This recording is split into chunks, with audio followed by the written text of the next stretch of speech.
All right, guys. So this is lesson 4 of our Civil War unit. And if you look at the learning target, it says that we can work in small groups. We would originally have done this in small groups, but unfortunately, we just can't. It just doesn't work that way. So I'm going to go through these political decisions with you, and then you're going to create a drafting sheet about each of them. Okay. All right. So what was an abolitionist? During this time in history, people had different views on slavery. Most Southerners wanted to keep slavery. Many people in the North wanted to abolish or get rid of slavery. A person who wanted to get rid of slavery was called an abolitionist. Which of these posters would have been made by an abolitionist? So this one says anti slavery meetings, and this one says attention Southern men, down with the abolition press. So this one would have been made by an abolitionist because they are against slavery. This one would have been made by someone who was pro slavery. So your drafting sheet is going to look something like this: the Missouri Compromise, the Compromise of 1850, Kansas-Nebraska Act, Dred Scott case, Harper's Ferry, a new president. And this is a quote from Abraham Lincoln saying, "We must not be enemies." Okay. So,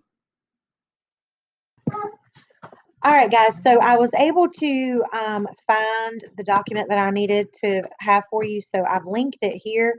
It's called the Political Decisions. You're going to need that for the actual activity. And this is what it's going to look like when you click on it.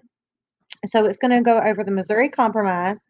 And just a brief overview, the Missouri Compromise in 1819, Missouri asked to be admitted as a slave state, and the North, mostly opposed to slavery, did not want this. The South, however, agreed with Missouri's request. Um, so the Great Compromise, John C. Calhoun from South Carolina believed in states' right. This meant he thought that states should be able to make decisions for themselves. If a state wanted slavery, he believed it should be allowed. So in 1820, Missouri was admitted to the United States as a slave state, while Maine was admitted as a free state. And then it goes through some of the data that you need to know, and you need to read through all of this for the activity. The Compromise of 1850, and compromise means you are agreeing on something, you're coming to an agreement on something that you once disagreed on. And this is about the fugitive slave law. And fugitive slaves are slaves that have run away, that have escaped. Um, so this was a compromise that they made based on how to treat those escaped slaves.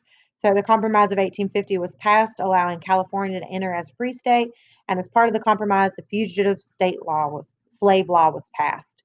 So they didn't want to pass the law, but as soon as they decided to accept California as a free state, they decided that was the only way to compromise that. All right, the Kansas-Nebraska Act. So basically, again, you've got opposite viewpoints. You've got the Nebraska Territory and the Kansas Territory. Remember, those are not states yet. That is all stuff that we just westward expanded into, okay? So both territories were above the Missouri Compromise line, which stated that they should be free territories. Many Southerners, however, insisted that the territory should be allowed to vote on whether it wanted to be free or slave. So the decision was passed, and it allowed each territory to vote on whether or not it would be free or allow slaves. And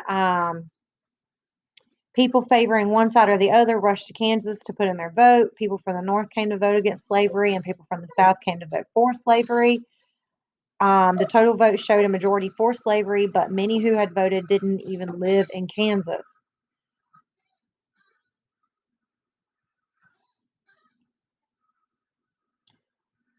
Okay, and then you got the Dred Scott case. And Dred Scott was born into slavery, and then he attempted to buy his freedom, claiming he was a free man once his owner died, and he was refused, and Scott was forced to take his case to court. And it was the first that had ever gone to court, and Irene Emerson testified in court claiming she legally owned him after inheriting her husband's property. And Dred Scott, who was married and had children, believed that he and his family should be given their freedom since they had lived for an extended period in the free states. Scott took his case to Missouri, and the United States Supreme Court supported him. So the decision was that after being denied freedom several times by other courts, the final ruling in 1857 was that the Supreme Court said that Scott had no rights because African Americans were not considered citizens of the United States. Therefore, Scott could not fight for his freedom. The decision against Scott was well received by slave owners in the South, but many Northerners were outraged. So even though being been giving him his freedom, he still was not considered free. Harper's Ferry. There was a raid on Harper's Ferry, and men attacked it to get some arms.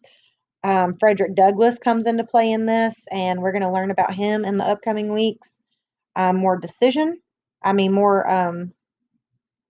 deeply.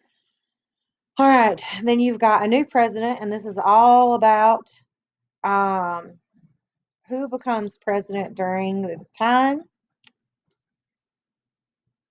And that would be your last decision. So make sure you use these pages to help you answer all of these pages. So this one is about the Missouri Compromise. This one's about the Compromise of 1850, Kansas-Nebraska Act, Dred Scott case, Harper's Ferry, a new president, and then you've got your journal question, okay? Don't forget to share it with me.